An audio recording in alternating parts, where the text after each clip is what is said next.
Ang karera ni Marvin Duecades Sonsona, na kilala sa ring bilang Marvelous Marvin Sonsona, ay isang nakakaakit na salaysay ng pambihirang talento, mabilis na pag-angat at mga hamon na humubog sa kanyang paglalakbay sa mundo ng professional na boxing.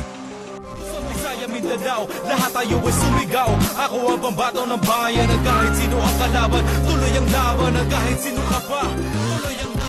Ipinanganak noong Hulyo 25, 1990 sa General Santos City, Pilipinas.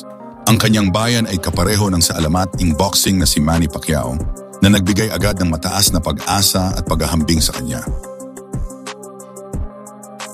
Ang paglitaw ni Marvin Sonsona sa eksena ng boxing ay agad na nakakuha ng pansin na nagpakita ng isang likas na kakayahan na nagbigay sa kanya ng palayaw na Marvelous. Ang kanyang malalim na connection sa General Santos City, isang lugar na kilala sa pagiging pugad ng mga kampeon tulad ni Manny Pacquiao, ay naglagay sa kanya sa ilalim ng matinding pagsubok at paghahambing mula sa simula ng kanyang karera. Ang ganitong uri ng paghahambing habang nagpapatunay sa kanyang talento ay maaari ding magpataw ng napakalaking presyon sa isang batang atleta na posibleng mag-ambag sa mga isyu na bumalot sa kanyang karera. Nagsimula ang paglalakbay ni Sonsona sa boxing sa murang edad na 7 sa ilalim ng paggabay ng kanyang tiyuhin. Ang kanyang amateur na karera ay malawak at lubhang matagumpay na may 150 laban na nagresulta sa isang kahanga-hangang record ng 5 ginto, 10 pilak at 9 na tanso na medalya. Siya rin ang batang Pinoy champion noong 2002 Puerto Princesa City Tournament na nagpapakita ng kanyang maagang potensyal. Ang kanyang desisyon na maging professional sa edad na 17, ilang linggo bago ang kanyang kaarawan noong 2007 ay higit na hinimok ng kahirapan at ng pagnanais na suportahan ang kanyang pamilya, isang karaniwang salaysay sa maraming boksingero sa Pilipinas. Iniulat na huminto siya sa high school at nagtrabaho bilang taga-kolekta ng basura bago lubusang italaga ang sarili sa boxing. Ang professional na na-debut ni Sonsona noong Hulyo 7, 2007 ay nagtapos sa isang panalo sa puntos. Ang kanyang unang kalaban ay si Richard Donaire, isang pinsan ni Nonito Donaire Jr. Pagkatapos nito, nagpakita si Sonsona ng isang kahanga-hangang sunod-sunod na knockout na pinatumba ang kanyang susunod na 10 kalaban, marami sa maikling rounds. Ang kanyang unang mahalagang pagsubok ay dumating laban sa dating 2-time World Boxing Council World Champion na si Wandy Singwansha na may record na 57 wins and 10 losses. Nakamangha-manghang pinatumba ni Sonsona sa ikalawang round noong Mayo 2009 na nagpapahiwatig ng kanyang pagdating sa international na entablado. Ang tagumpay na ito ay nagbigay sa kanya ng bakanting World Boxing Organization Oriental Flyweight title.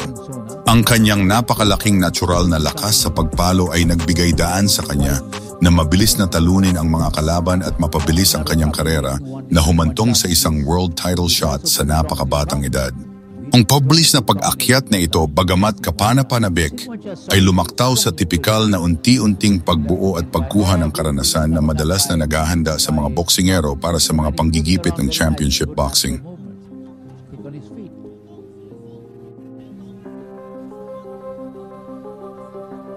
Right straight, hands up, tries to work. Little short on distance that time. But he's feeling out Wandy Singwansha. Right straight, covered up by Marvin. See how nicely he protects himself. He's got his guard up, which is a good thing, especially when you're fighting a puncher like Carita Lopez. Good right hook again by Sonsona.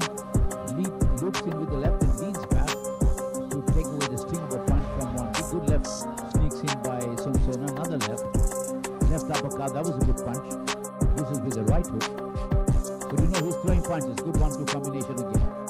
He fakes him and then throws. Good left uppercut, that staggered Wandy. Now he's going after him. Good left uppercut again. Wandy tries to fight back, out of trouble. Another good. The uppercut is working and so is the hook. So now you can see that Sonsona is beginning to get into a rhythm and he's throwing a lot of punches, a lot of solid punches, finding their target. This is what he's going to have to do against Carita Lopez. It's not going to be easy, it's going to be tough, but it can be done. Good left. Now that was a beauty. He timed that perfectly. Timed that perfectly. And Wandy Singh is down and out. Bruce McTavish didn't even bother to count because he knew this was over. Very impressive win by Marvin Sonsona. Is he the future? We'll soon find out when he fights Jose Carita Lopez on September 4 in Canada. It's going to be a big test for this young man. But you can hear Bruce McTavish asking for oxygen. Ilang buwan lamang matapos talunin si Singwansha, si Sonsona, na 19 na taong gulang pa lamang ay umakyat sa timbang upang hamunin ang Puerto Rican na si Jose Lopez na may record na 39 na panalo, 7 na talo at 2 tabla para sa World Boxing Organization Super Flyweight na Junior Bantamweight title noong Setyembre 4, 2009 sa Ontario, Canada. Sa isang matinding laban, nakapagtala si Sonsona ng isang knockdown sa ika-4 na round at sa huli ay nakakuha ng unanimous decision na tagumpay na naging World Boxing Organization Super Flyweight Champion.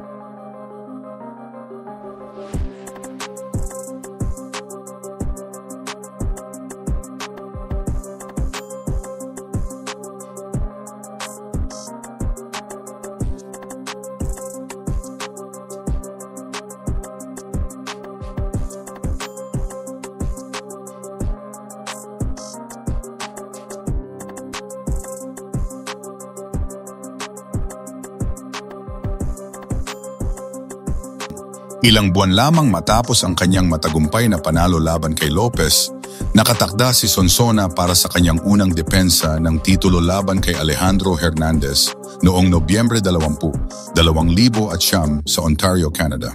Gayunpaman, nabigo si Sonsona na abutin ang 115-pound super flyweight limit na lumampas ng 2.5 hanggang 2.6 pounds.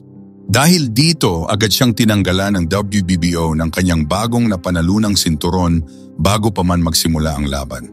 Nagpatuloy ang laban, ngunit si Hernandez lamang ang may pagkakataong manalo ng titulo. Nagtapos ang laban sa split decision draw na nangangahulugang nanatiling bakante ang titulo. Dahil sa pagkaunawa na lumaki na siya sa super flyweight division, lumipat si Sonsona ng 2 weight class patungong super bantamweight, 122 pounds noong Pebrero 2010. Hinamon niya ang undefeated na si Wilfredo Vasquez Jr., 17-0-1 para sa bakanteng WBO Super Bantamweight title sa Puerto Rico, ang sariling bansa ni Vasquez. Si Sonsona ay madaling natalo sa 4 na rounds na nagdulot sa kanya ng kanyang una at tanging professional na pagkatalo sa pamamagitan ng knockout. Ang pagkatalo na ito ay iniugnay sa pre-match complacency at kakulangan sa seryosong pagsasanay.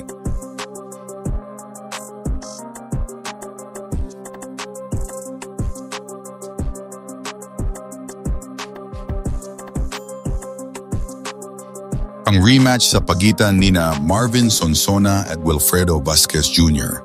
ay naganap noong June 7, 2014 sa Madison Square Garden, New York. Ito ay isang mahalagang laban para kay Sonsona dahil gusto niyang maibawi ang kanyang dating pagkatalo kay Vasquez Jr. Nanalo si Marvin Sonsona via split decision sa 10 rounds. 2 hurado ang nagbigay ng score na 96-92 pabor kay Sonsona, habang ang isang hurado naman ay nagbigay ng 96-92 pabor kay Vasquez Jr. Sa unang round pa lang, napabagsak ni Sonsona si Vasquez Jr. sa pamamagitan ng isang matinding body shot. Bagamat nakabangon si Vasquez Jr., si Sonsona ang naging mas dominante sa buong laban. Maraming inside fighting at fouls. Ang laban ay naging ugly ayon sa ilang commentators dahil sa dami ng inside fighting, holding at accidental headbutts. May pagkakataong nabawasan ng 1 puntos si Sonsona sa ika-6 na round dahil sa paghagis ng suntok sa likod ng ulo ni Vasquez Jr. Sa huli, nabawi ni Sonsona ang kanyang nag-iisang pagkatalo sa kanyang karera laban kay Vasquez Jr. sa pamamagitan ng panalo sa rematch na ito. Kahit na nanalo si Sonsona, ang laban ay hindi naging kaakit-akit para sa marami dahil sa mga nangyaring fouls at kakulangan ng tuloy-tuloy na aksyon. Gayunpaman, ito ay isang mahalagang panalo para sa kanyang career.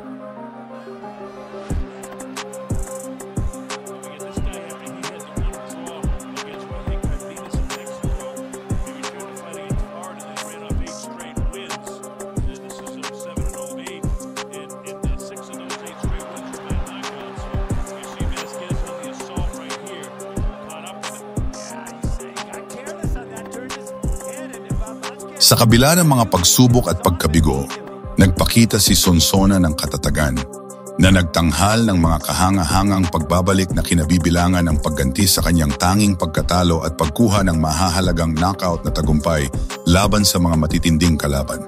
Ang kanyang kwento ay nagsisilbing isang nakakaantig na paalala ng komplikadong ugnayan sa pagitan ng likas na talento, mental na lakas, and professional na gabay sa walang awa na mundo ng boxing. Bagamat hindi niya marahil naabot ang patuloy na taas na minsan ay hinulaan, si Marvin Sonsona ay nananatiling isang di malilimutang figura sa kasaysayan ng boxing sa Pilipinas. Isang kahanga-hangang talento na ang karera, bagamat isang babala para sa ilan, ay patuloy na nagpapalitaw ng mga talakayan tungkol sa potensyal, pagtitiyaga at ang elemento ng tao sa matamis na agham. Ang kanyang huling naitalang laban noong 2022 ay nagmamarka ng pagtatapos ng isang aktibong karera na nagiiwan ng record na 22 panalo, isang pagkatalo at isang tabla. Hanggang dito lang muna tayo mga bossing. Sana ay nag-enjoy kayo at nagkaroon ng munting kaalaman tungkol sa isa nating bayaning boksingero. Shoutout sa Pinas Boxing TV. Pakipollow yan, idol.